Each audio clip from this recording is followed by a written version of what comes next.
অনেক দিন ধরে রান্না করি না, আজকে কি রান্না করব এটা নিয়ে থাকবে আজকের ব্লগ। তো সাথেই থাকবে। হ্যালো এভরিওয়ান, আসসালামু আলাইকুম। আশা করি আপনারা সবাই ভালো আছেন। আমি অনেক ভালো। তো ফার্স্টেই বলে নিচ্ছি, আজকে আমি খাসির মাংস অ্যান্ড শাক ভাজি রান্না করব। তো আমি ফার্স্টে শাক ভাজিটা বসিয়ে দিছি, আপনারা দেখতে পারছেন অবশ্য।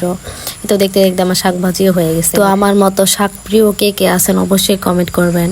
কড়াইতে ফার্স্টে তেল নিয়ে নিলাম, তো তারপর পেঁয়াজ কুচি দিয়ে দিব। আস্তে আস্তে সব পরিমাণ মতো উপকরণগুলো দিয়ে নিব, হালকা করে পেঁয়াজগুলো ভেজে নেব। ভেজে নেওয়ার পরে এখন আমি দিয়ে দিব পাঁচফোড়ন। তো পাঁচফোড়নটা আগে দিতে ভুলে গেছিলাম, পরে দিয়ে নিছি। তো তারপরে একটু নেড়ে চেড়ে তারপর রসুন বাটা আর আদা বাটা দুইটা একসাথেই ছিল মিক্সিং, তাই ওটা দিয়ে নিলাম। তারপরে সাদা এলাচ, দারচিনি, মানে যেগুলো মেন মশলা আর কি দিতে হয় সেগুলো দিয়ে দিছি। তারপর পেঁয়াজ বাটা দিলাম। তো এখন একটু মশলাগুলো কষিয়ে নিব। তারপরেই তো আমি দিয়ে দিলাম মাংসগুলো। তো মাংসগুলো আর কি কিছুক্ষণ ভেজে নেব নেড়ে চেড়ে। তো আপনারা কিভাবে এরকম করে মাংস রান্না করেন অবশ্যই একটু বলবেন প্লিজ। আমি তো আমার মতো করে রান্না করি, আর আমি রান্না করতে আসলে কাউকে আসতে দেই না। আমি আমার মতো নিজের মন মতো করে রান্না করে থাকি।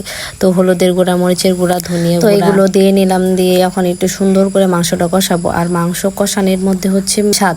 তো মাংস যদি ভালো করে নাই কষানো হয় তাহলে কিন্তু আসলে তরকারিটা অনেক মজা লাগবে না। কিছুক্ষণ ভেজে নেওয়ার পর একটু হালকা পানি দিয়ে দিলাম। আর যাই বলেন, কষা মাংস খেতে কিন্তু খুবই ভালো লাগে। আমার আম্মু যখন রান্না করতো তখন আমি সবসময় বলতাম যে আমার জন্য অবশ্যই কষা মাংসটা রাখবা। তো আম্মু সবসময় রাখতো। তো যাই হোক, কথা বলতে বলতে কষানোও শেষ হয়ে গেছে, তুইও দিয়ে দিছি।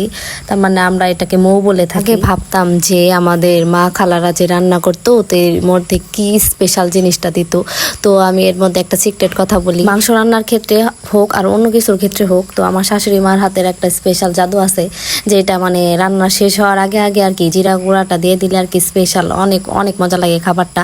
তো আপনারা ওইভাবে একটু ট্রাই করে দেখবেন, যে আসলে খেতে অনেক মজা। কথা বলতে বলতে আমার রান্না শেষ হয়ে গেছে। তো আমি এখন আপনাদের খেয়ে একটু দেখাবো যে আসলে এই রান্নাটা অনেক মজা হয়েছে। যে নিজের প্রশংসা নিজে করতে হয় না, তো অনেকদিন পরে রান্না করছি, তো তারপরও অনেক মজা হয়েছে। তো আজকের ভিডিওটা এই পর্যন্তই। ভালো লেগে থাকলে শেয়ার করে দেবেন, লাইক কমেন্ট করবেন। আল্লাহ হাফেজ।